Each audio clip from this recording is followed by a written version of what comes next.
¿Verdad? Sí, Y dijimos que una teofanía era ¿qué? una aparición. Ya ¿una aparición de qué? ¿O qué? ¿O De qué? Dios. Dios toma varias formas visibles para mostrarse a algunos individuos.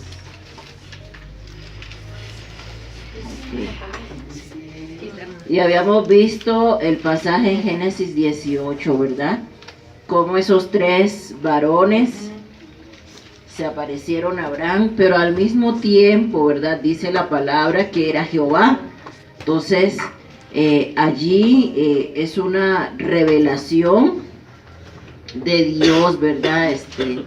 Básicamente del Dios Trino, ¿verdad? En el Antiguo Testamento. Ahora vamos a continuar con esto de las teofanías y vamos a Génesis 32 del 28 al 30.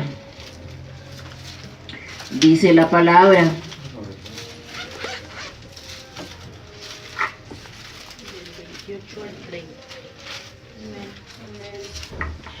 del 28 al 30, dice la palabra. Y el varón le dijo: no se dirá más tu nombre Jacob, sino Israel, porque has luchado con Dios y con los hombres y has vencido. Entonces Jacob le preguntó y dijo: declárame ahora tu nombre. Y el varón respondió: ¿por qué me preguntas mi nombre? Y lo bendijo allí. Y llamó Jacob el nombre de aquel lugar Peniel, porque dijo: vi a Dios cara a cara y fue librada mi alma. Entonces, ¿quién era el varón contra el cual luchó Jacob en Peniel? ¿Quién era el varón? Era Jehová. Él mismo dice, ¿verdad? He peleado con Dios y con los... ¿Dice cómo? Dice, has luchado con Dios y con los hombres y has vencido.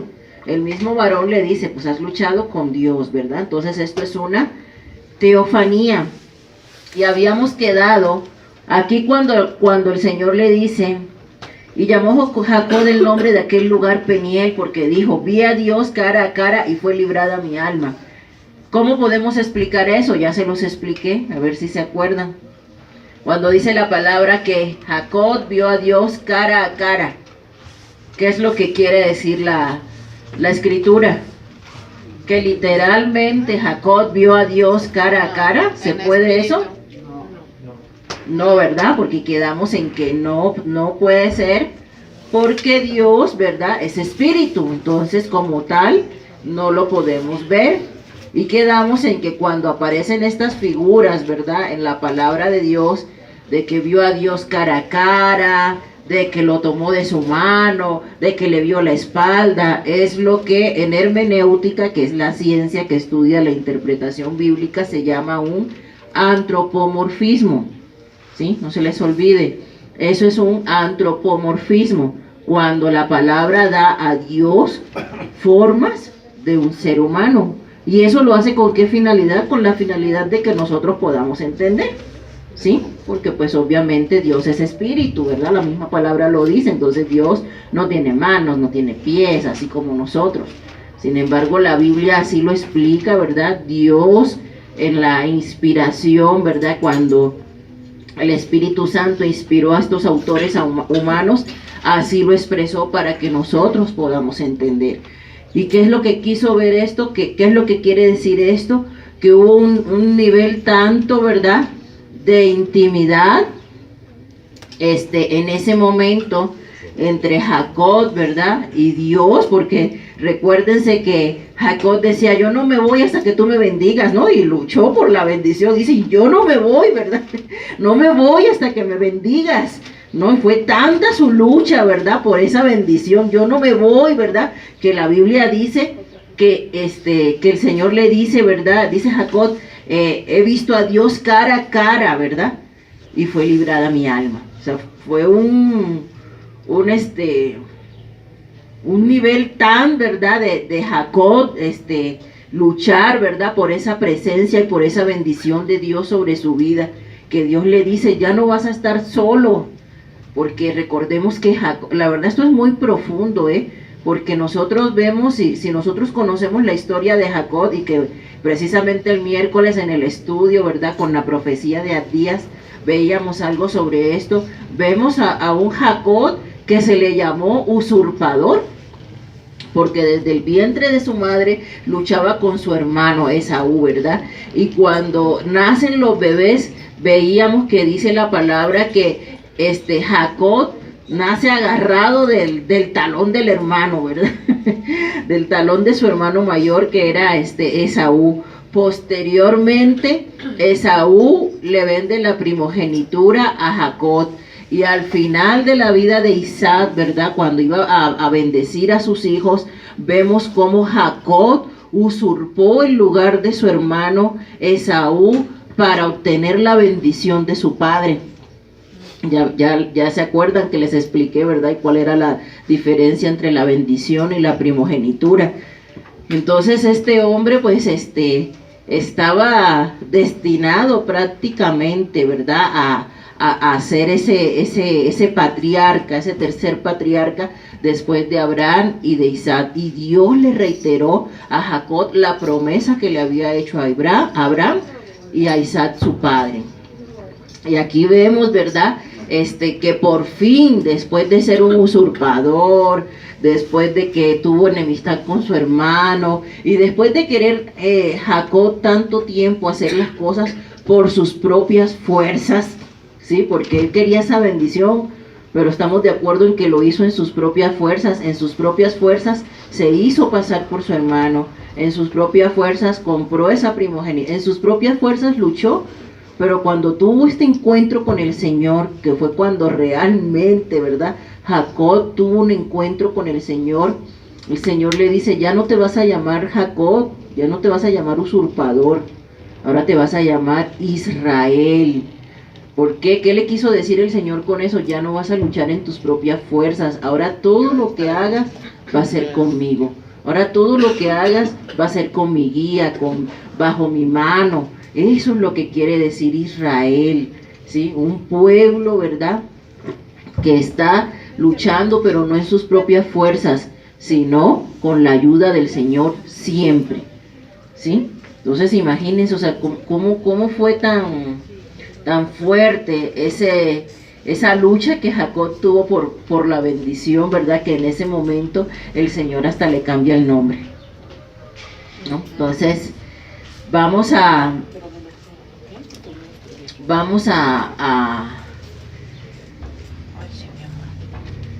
ver el siguiente ejemplo en Éxodo 13, 21, 22. Si están comprendiendo, ¿verdad? Esto de la teofanía. Bueno, estamos viendo varios ejemplos porque nadie nos está persiguiendo, ¿verdad? Vamos a verlo con calma porque esto está bien bonito. Éxodo 13, 21 al 22.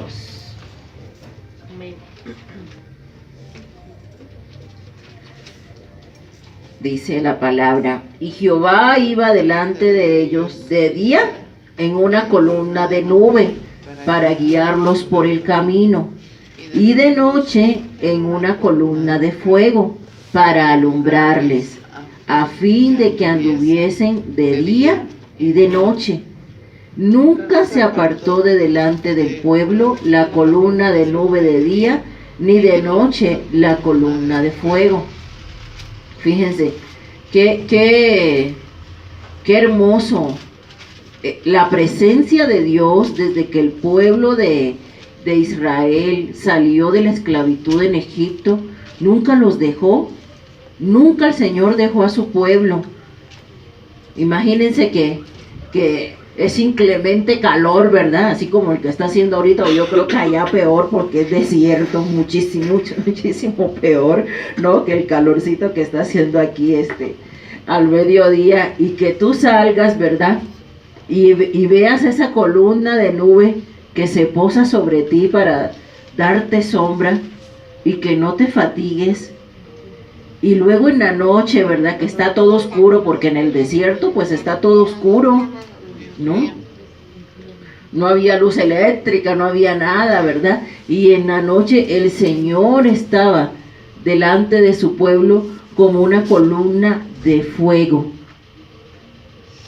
para que anduvieran, dice la palabra, de día y de noche. O sea, ellos no tenían ninguna dificultad en avanzar.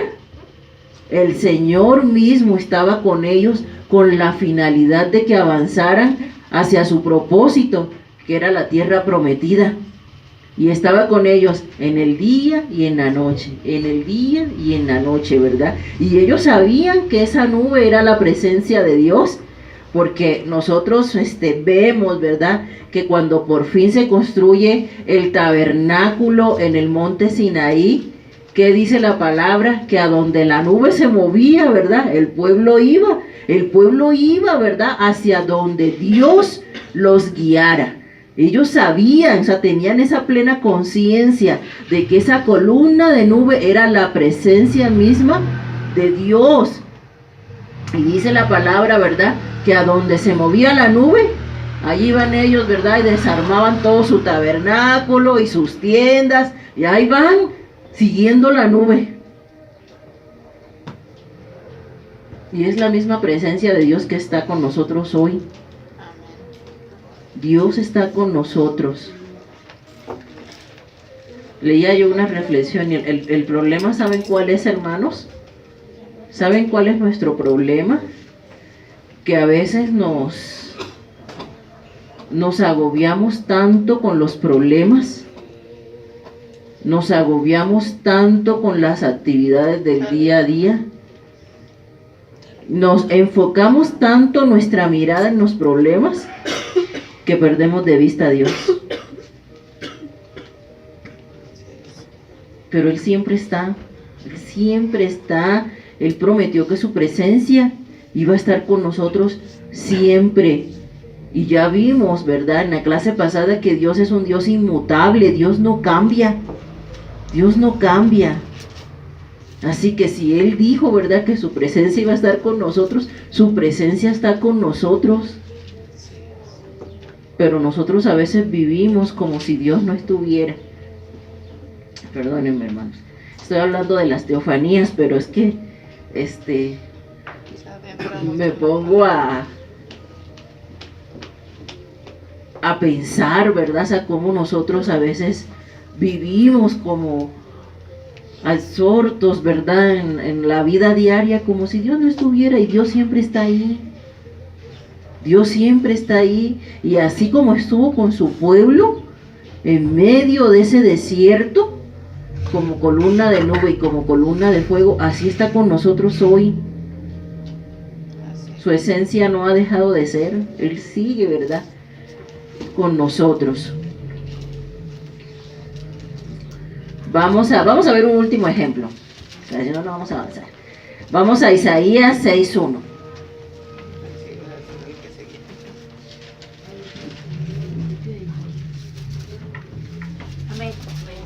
A ver, léelo ya. Ya lo tiene. 6:1.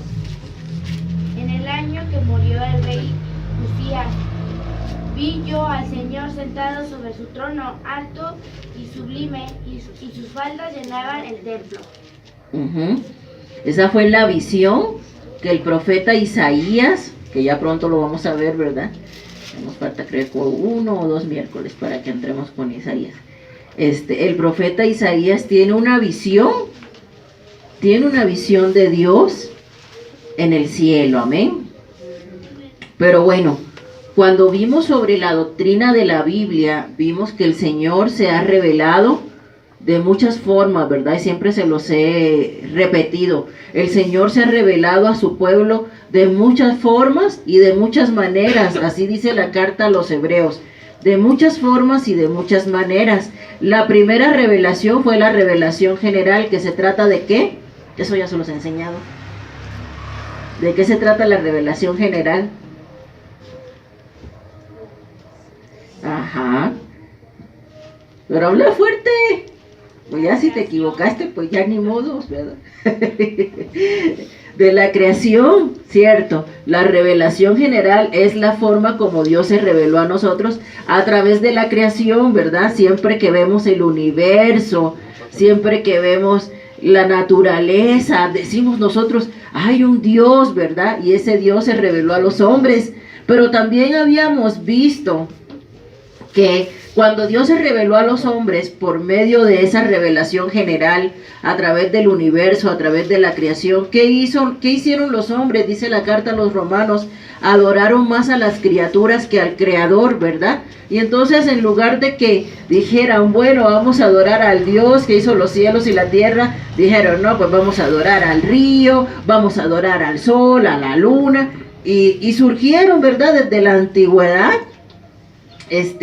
pues el paganismo, ¿no? Desde la antigüedad, eso lo vemos desde el Génesis, ¿no?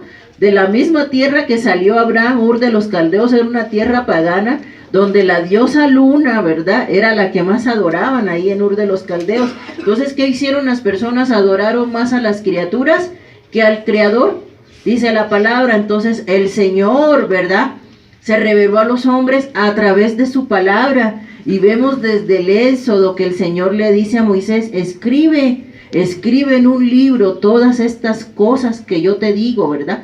Y se revela el Señor entonces por medio de las escrituras, que las tenemos pues desde el tiempo de Moisés, ¿verdad? Que fue quien escribió el Pentateuco.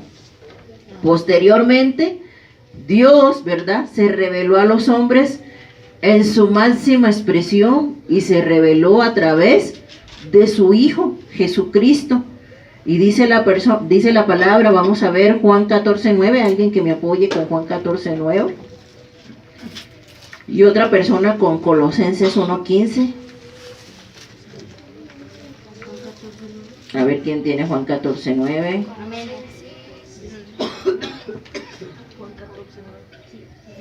Jesús le dijo, tanto tiempo hace que estoy con vosotros y no me has conocido, Felipe.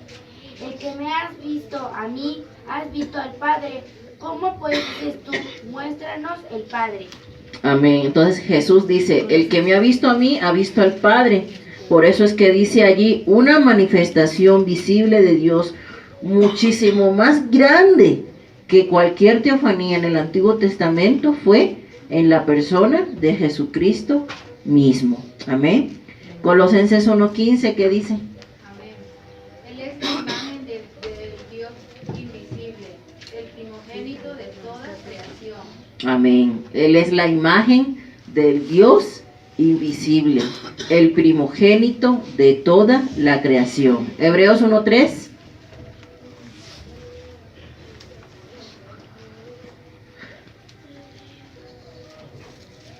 Hebreos 1:3.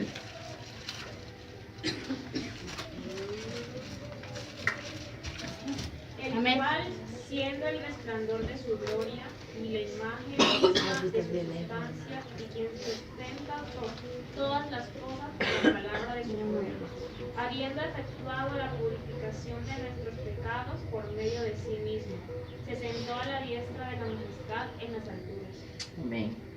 Dice, el cual siendo el resplandor de su gloria. ¿Sí? Entonces, Dios, ¿verdad?, se hizo visible prácticamente a través de Jesús. La siguiente diapositiva. Entonces, después de estas características que hemos visto, ¿verdad?, de la invisibilidad de Dios, estamos estudiando el atributo de la invisibilidad de Dios. Por eso tocamos el tema de las teofanías. Y habíamos dicho que Dios no lo podemos ver, no podemos ver la esencia total de Dios, porque todo su ser es espiritual. Sin embargo, Dios se ha mostrado a los hombres, ¿verdad?, de varias maneras. Entonces la pregunta es, ¿veremos a Dios o no? Porque la Biblia dice, ¿verdad?, sin santidad nadie lo verá, por ejemplo, ¿no? Tenemos que tener santidad para ver a Dios. Entonces la pregunta es, ¿veremos a Dios o no veremos a Dios? ¿Quién no? Pues no sabemos, ¿verdad? Ese es uno de los misterios de la Biblia. Cuando la Biblia dice, afirma, ¿verdad?, que veremos a Dios, realmente no sabemos en qué forma es que lo veremos. Ajá. Dice, ¿cómo veremos a Dios en el cielo? Nunca podremos ver o conocer todo de Dios, porque su grandeza es insondable. No podremos ver, por lo menos con nuestros ojos físicos, el ser espiritual de Dios. La Biblia dice que veremos a Dios mismo. Jesús dijo, dichosos los de corazón limpio, porque ellos verán a Dios. Podremos ver la naturaleza humana de Jesús, eso sí, ¿verdad? Apocalipsis 1:7, pero no es claro exactamente en qué sentido podremos ver al Padre y al Espíritu Santo o la naturaleza divina de Dios. Tal vez no sabremos la naturaleza de este ver, sino cuando lleguemos al cielo. Aunque lo que veamos no será una visión exhaustiva de Dios, será una visión completamente verdadera, clara y real de Dios. Le veremos cara a cara y lo veremos tal como es Él. Es un misterio, ¿verdad? ¿Cuándo lo sabremos? Pues cuando lleguemos allá. Allá el Señor nos está esperando, ¿verdad? Está preparando morada para nosotros y dice que habitaremos toda la eternidad con Él. De alguna manera, ¿verdad? Él se va a mostrar a nosotros, pero no sabemos exactamente cómo, porque es una de las cosas que la Biblia pues no nos explica, ¿verdad? Es algo que Dios tiene preparado, ¿verdad? Para nosotros. ¿Cómo le vamos a ver? Pues solamente allá lo sabremos. Amén. Vamos al siguiente atributo. Es la eternidad o infinidad de Dios. Dios no tiene principio, ni tiene fin, ni sucesión de momentos en su propio ser, y ve todo el tiempo con la misma lucidez. Sin embargo, Dios ve los hechos en el tiempo y actúa en el tiempo. A ver, Dios es eterno. ¿Qué quiere decir esto? Que Dios siempre ha existido y que Dios siempre existirá. Cuando nosotros abrimos nuestra Biblia en Génesis 1:1, dice la palabra, en el principio creó Dios los cielos y la tierra, ¿cierto? Así empieza la Biblia. O sea, la Biblia da por sentado que Dios ya estaba, ¿cierto? No dice, y en tal momento se originó Dios. No, la Biblia da por sentado que Dios ya estaba antes, desde antes de la creación. ¿Por qué? Porque Dios es un Dios eterno, no tiene principio ni tiene fin. Dios es un ser infinito, es ser ilimitado. Y esta doctrina enseña que el tiempo no limita a Dios. Dios no envejece, Dios nunca se va a morir, ¿verdad? Así como nosotros que estamos en un cuerpo físico, ¿no? ¿Por qué? Porque esto va ligado a los otros atributos de Dios, ¿verdad? Dios es espíritu, Dios siempre ha existido y Dios siempre existirá. Amén. Dios es eterno. Vamos a ver, Bisair, ¿me puedes apoyar, hijo, por favor, con Salmo 92? Hermano Marco, Jod 36:26. Dulce, Apocalipsis 1:8, por favor. Jesse, Éxodo 3:14. Job 36, ¿qué, perdón? 26, hermano. Hermana Blanca, segunda carta de Pedro 3:8. Y vamos a ver la escritura, amén. Dios es eterno en su ser, Salmo 90. ¿Puedes leer, por favor, del 2 al 4, Bisair? Gracias. Desde antes que nacieran los montes, que crearan la tierra y el mundo, desde los tiempos antiguos hasta los tiempos postreros, tú eres Dios. Tú haces que los hombres vuelvan al polvo, cuando dices, vuelvos al polvo mortales. 1000 años para ti son como el día de ayer, que ya pasó. Son como unas cuantas horas de la noche. Amén. Entonces dice el Salmo 90, que desde antes, ¿verdad? Desde antes que existieran los montes, tú eres Dios. Dice el salmista, tú eres Dios. ¿Desde cuándo? Pues desde siempre, ¿verdad? No como nosotros mortales, ¿verdad? Que vamos a volver a la tierra. Dice, para Dios, 1000 años son como un día, son como un poquito de tiempo. Dios es eterno. Siempre ha estado siempre estará y nunca dejará de ser, ¿verdad? Por eso la Biblia reitera, ¿verdad? A ti la gloria por los siglos de los siglos de los siglos, porque Dios es eterno. La gloria para Él va a ser siempre, siempre, por este atributo de la eternidad de Dios. Job 36:26, hermano, por favor. He aquí, Dios es grande y nosotros no lo conocemos, ni se puede seguir la huella de sus años. Ni se puede seguir la huella de sus años, dice Job, ¿verdad? ¿Cuántos años tiene Dios? Sabrá Dios, dice. Dice Chío, sabrá Dios. Pues sí. No sabemos, ¿verdad? Es imposible. Es imposible. Dios es eterno. Apocalipsis 1:8. Yo soy el alfa y la omega, principio y fin, dice el Señor, el que es y que era. Ay, hija, no te oigo. Está enferma. Sí, estoy ahí congestionado. Yo soy el alfa y la omega, principio y fin, dice el Señor, el que es y que era y que ha de venir, el Todopoderoso. Amén. Yo soy el alfa y la omega, el principio y el fin, el que era, el que es, el que ha de venir. Dios es eterno. Amén. Amén. Éxodo 3:14.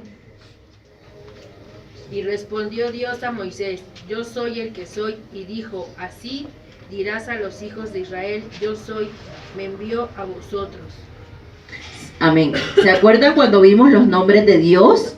En esa clase les expliqué, ¿verdad? Que en el hebreo original, esa palabra impronunciable, cuando el Señor se revela por su nombre, yo soy, es tan profundo el significado del nombre de Dios que quiere decir realmente, yo soy, ¿verdad? Y yo soy el que seré. O sea, el mismo nombre de Dios denota su eternidad, ¿sí? Yo soy y yo soy el que seré. Es la profundidad de ese nombre de Dios en el hebreo original, amén. Entonces, vemos, ¿verdad? Que el Señor, pues su nombre, hasta su nombre, ¿verdad? Nos indica que Él es eterno. Yo soy, ¿verdad? No dice yo fui, no. Yo soy, yo era, no, yo soy. Siempre va a estar. Amén. ¿Quién tiene segunda de Pedro 3:8? Mas, oh amados, no ignoréis esto, que para con el Señor un día es como 1000 años, y 1000 años como un día. Amén. Entonces aquí Pedro, ¿verdad? Nos vuelve a reiterar, no ignoréis, ¿verdad? O sea, el tiempo de Dios es diferente al tiempo de nosotros. Para nosotros un día, pues son 24 horas y no hay más, ¿verdad? Pero el tiempo de Dios, pues dice la Biblia que para Dios un día, pues son como 1000 años. Y esto lo tenemos que tener presente. ¿Saben por qué? Porque bueno, ahorita que veamos otros atributos de Dios, como por ejemplo la omnisciencia de Dios, vamos a ver que Dios lo sabe todo. Pero la memoria de Dios no es una memoria, ¿cómo les explico? La memoria de Dios no es una memoria así como de que, como nosotros, ¿no? Que por decir, ¿tú te acuerdas cuando tu mamá te daba la mamila? Pues no te acuerdas, ¿verdad? Pues eso ya se borró de tu mente. Ni te acuerdas, ¿verdad? A lo mejor tenemos ciertos recuerdos así de cuando estábamos muy niños, algunos recuerdos, ¿no? ¿Quién se acuerda de cuando estábamos en el kinder? ¿Qué clases dieron en el kinder? ¿No? Del recreo. ¿No? ¿Quién se acuerda de quién se acuerda de qué clase le dieron, no sé, el 16 de marzo del 80? ¿No? ¿Qué estaba haciendo, no? ¿Qué estaba haciendo usted el 17 de marzo de 1990 a las 2 de la tarde? Pues quién sabe. ¿Se acuerdan? No, ¿verdad? O sea, nos acordamos de algunas cosas. Pero la verdad nuestra memoria ni siquiera funciona al 100%, ¿verdad? De que nos acordemos así fotográficamente, ¿no? ¿Qué hicimos? ¿Qué dijimos? Es más, ni siquiera ni nos acordamos de todo lo que dijimos ayer, ¿no? Ni de la predicación del domingo, ¿no?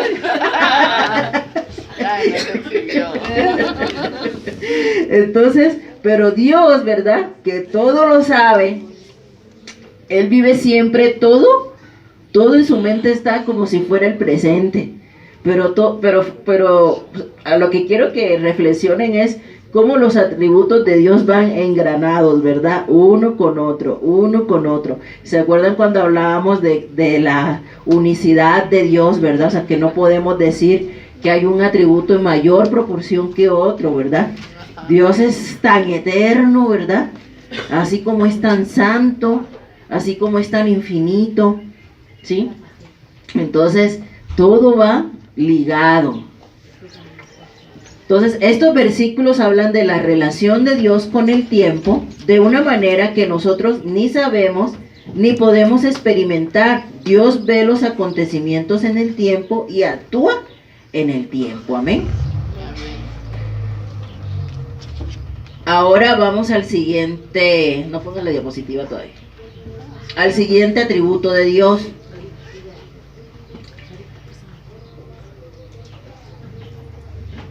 El siguiente atributo de Dios es la omnipresencia. Su mismo nombre lo dice, ¿verdad? ¿Qué quiere decir omnipresente, hermana Lulú? Está en todos lados. Que Dios está en todos lados. Dice, el prefijo latino omni quiere decir todo. Dios no tiene tamaño ni dimensiones espaciales y está presente en todo punto en el espacio, con todo su ser. Y sin embargo, Dios actúa en forma diferente en diferentes lugares. Ahora vamos a ver. Si yo afirmo que Dios está en todas partes, entonces la pregunta sería, ¿Dios está donde se está practicando el mal? No. Sí, porque Él está en todos lados. Él nos puede ver. No, sí. A ver, hacen la mano a los que dicen que sí. Yo creo que sí. Y hacen la mano a los que dicen que no. Es que pensé, Es que como está en lo malo, cree que no, pero yo digo que sí porque muchas veces les entra en nosotros mismos, en lo que estamos haciendo en bueno y malo, y redarguye el sentimiento. Es que la palabra lo dice, es omnipresente, porque está en todos lados y Él sabe cuando estamos obrando mal o estamos obrando bien. A ver, entonces, Jime, si Dios está en todas partes, ¿Dios está en el infierno? no, por eso digo que sí, está en todo lo malo. Por eso digo que no. Sí, porque es no. No es que dice que las puertas del monte vaticirán. Ah, ya. ¿No?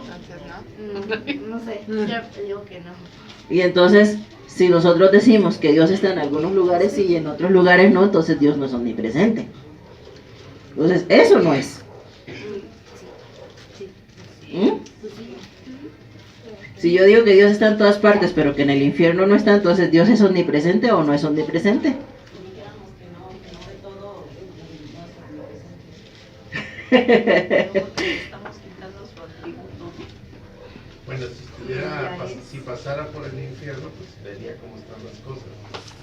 Pero no estaría haciendo acciones malas. Entonces sí es omnipresente por todos lados. Sí, porque no nos podemos esconder de Él, no nos podemos esconder de una piedra más chiquitita, Dios nos ve lo que hacemos, todas las cosas buenas y malas lo que hacemos. Exacto. Dios está en todas partes. ¿Sí? Inclusive en el infierno.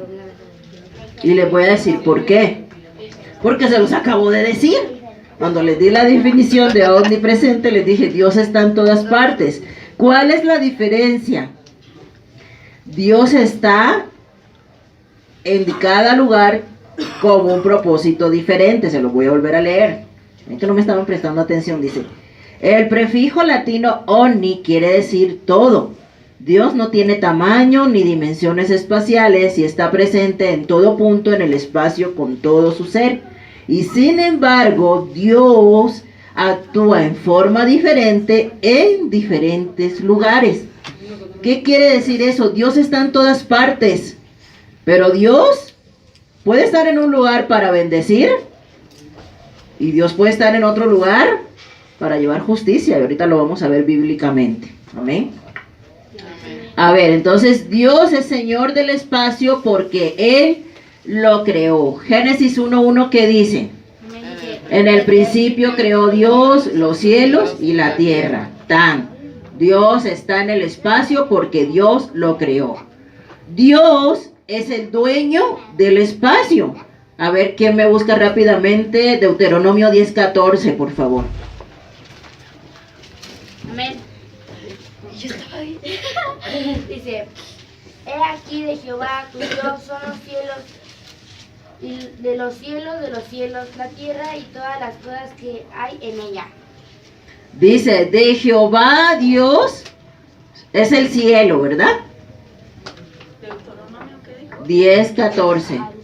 De Jehová Dios es el cielo. Y los cielos de los cielos, ¿verdad? ¿Sí dice? Entonces Dios es el dueño de todo y puede estar en todas partes porque Él es el dueño de todo. Y puede estar en todas partes también porque Él creó todo. Amén. Dios está en todo lugar.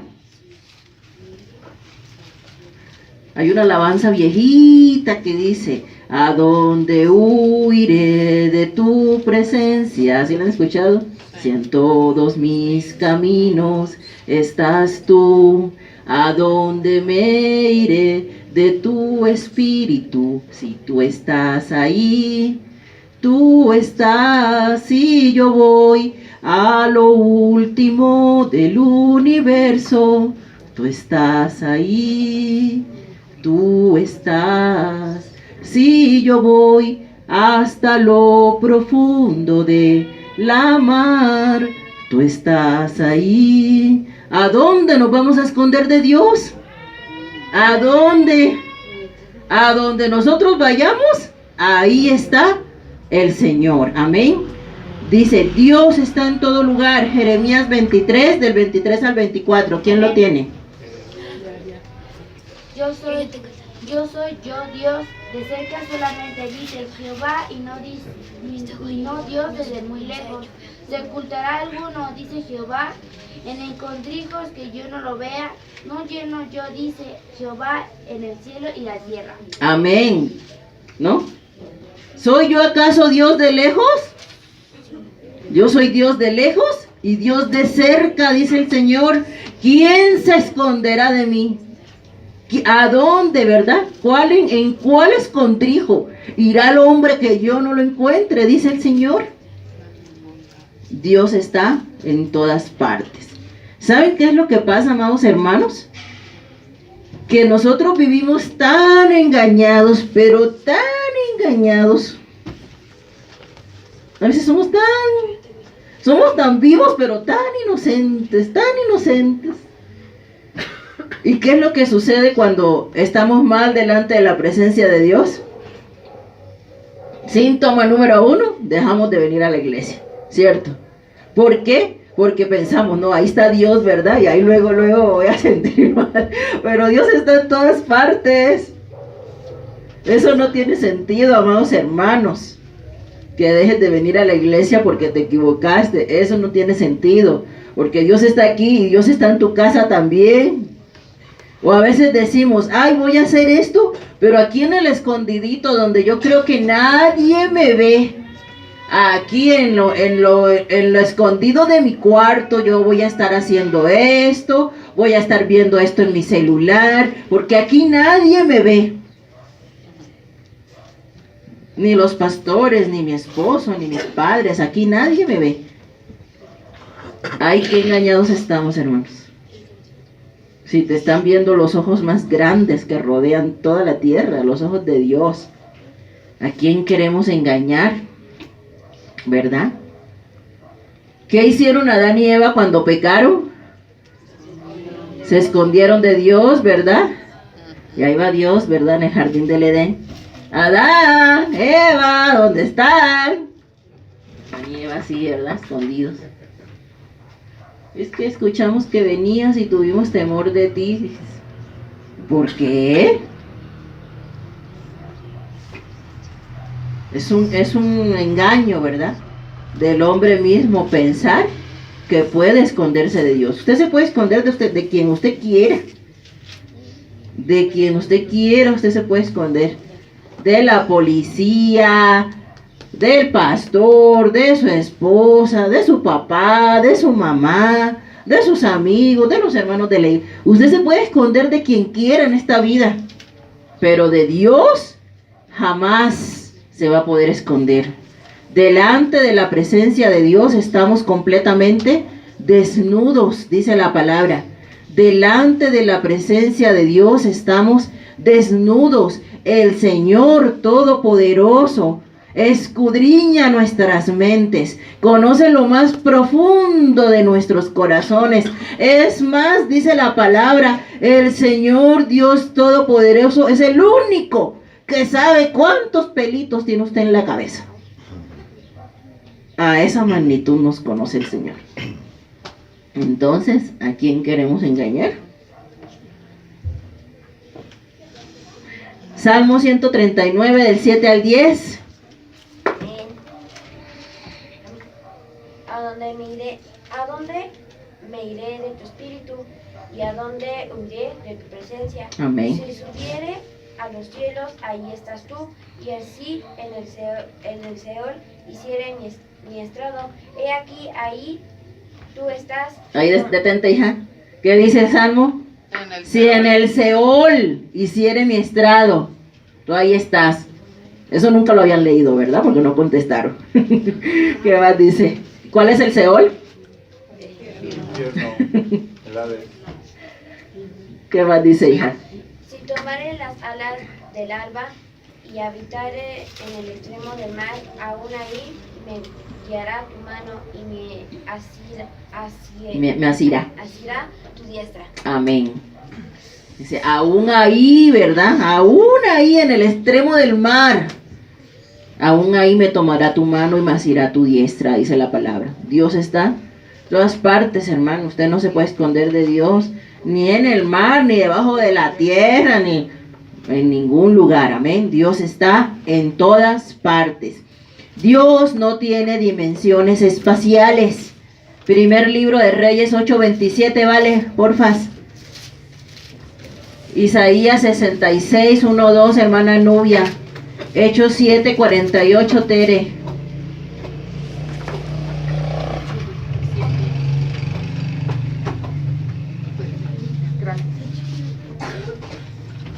¿Ya lo tienen?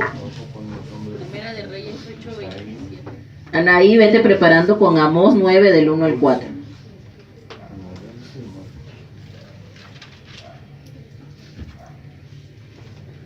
Andrea, Colosenses 1:17. ¿Ya lo tienes, vale? ¿A quién le dije? Ajá. ¿Qué dice, hija? Pero, ¿es verdad que Dios morará sobre la tierra? He aquí que los cielos de los cielos, no te pueden contener, cuanto menos esta casa que yo he edificado. Amén, ¿verdad? Cuenta la palabra que cuando Salomón, ¿verdad?, edificó el templo en Jerusalén, cuando dedicaron el templo era tan grande la gloria de Dios sobre ese lugar, ¿verdad? Que dice, los cielos no te pueden contener, pues mucho menos esta casa, ¿verdad? Mucho menos este templo, ¿no? Por muy grande, por muy majestuoso que sea, mucho menos un templo puede contener la gloria de Dios. Amén. Isaías 66, 1, 2, ¿qué dice? Amén. 66, 1, 2. Ajá. Jehová dijo así: el cielo es mi trono y la tierra estrado de mis pies. ¿Dónde está la casa que me habréis de edificar? ¿Y dónde el lugar de mi reposo? Mi mano hizo todas estas cosas, y allí todas estas cosas fueron, dice Jehová. Pero miraré a aquel que es pobre y humilde de espíritu, y que tiembla a mi palabra. Amén. Entonces, dice, el cielo es mi trono, imagínense. Y la tierra, el estrado de mis pies. Dios está en todas partes, amén. Hechos 7:48, Tere.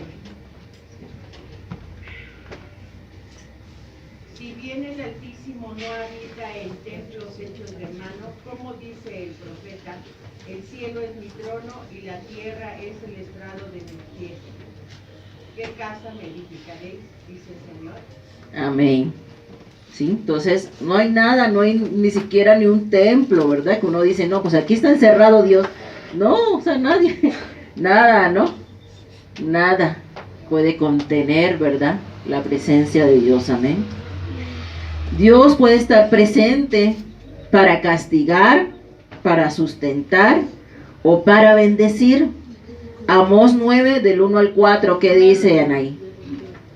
Presten atención, ¿eh? Estaba sobre el altar y dijo, derriba el capitel y estremézcanse las puertas y haz los pedazos sobre la cabeza de todos, y al postrero de ellos mataré a espada.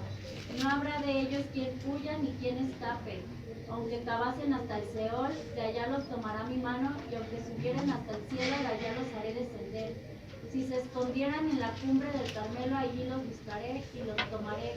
Y aunque se escondieren de delante de mis ojos en lo profundo del mar, allí mandaré a la serpiente y los morderá. Y si fueran en cautiverio delante de sus enemigos, allí mandaré la espada y los matará. Y pondré sobre ellos mis ojos para mal y no para bien. Fíjense, dice que si se fueran al Seol, ¿se escucharon? De ahí los tomará mi mano. Aquí el Señor, ¿verdad? Pues recuerden que acabamos de ver el libro de Amós, y Dios lanzó 8 juicios contra 8 naciones. Y el Señor literalmente les está diciendo, no hay lugar a donde huyan de mi ira. ¿Sí? Aquí estamos viendo en Amós a un Dios airado, a un Dios, ¿verdad?, que promete destruir pueblos completos, Vimos, ¿verdad?, en Amós esos 8 juicios muy fuertes, ¿verdad?, contra estas naciones, ¿verdad?, y contra su mismo pueblo, por la idolatría en la que cayó tanto Israel como Judá. Y el Señor les dice, no hay lugar, ¿verdad?, donde ustedes se escondan de mí. Recuérdense que Jehová de los ejércitos, ¿verdad?, puede estar con nosotros para defendernos, pero ese mismo Jehová de los ejércitos puede estar contra alguien para atacarlo, ¿verdad? Nunca se nos olvide, amados hermanos, que así como tenemos un Dios de amor, tenemos un Dios celoso, así como tenemos un Dios grande en misericordia y lento para la ira. No quiere decir la palabra que la ira de Dios no llegue sobre la vida de los hombres. Y en Amós vemos a un Dios airado, ¿verdad? Y si no han escuchado esas clases, les invito a que las escuchen. Y agárrense, ¿no? Como diría una amiga mía, y agárrense, porque es una palabra muy fuerte la que el Señor da en este libro de Amós, ¿no? Y así tal cual como lo escuchamos ahorita que Anaí lo escuchó, o sea, ni siquiera, ¿verdad? Ni siquiera, ni aunque te vayas al profundo del Seol, dice el Señor, de ahí te sacará mi mano, ¿no? ¿Por qué? Porque dice su palabra, dura cosa es caer en las manos de un Dios vivo. ¿Sí? Entonces, no crean ustedes, ¿verdad?, que ahí donde se está practicando el mal, Dios no está así, Dios está, pero Dios está observando, y Dios también un día va a estar, ¿verdad?, para que si esas personas no se arrepienten, caerles con todo el peso de su justicia. Amén. Dios está en todas partes, pero en cada lugar hay un propósito diferente. Amén.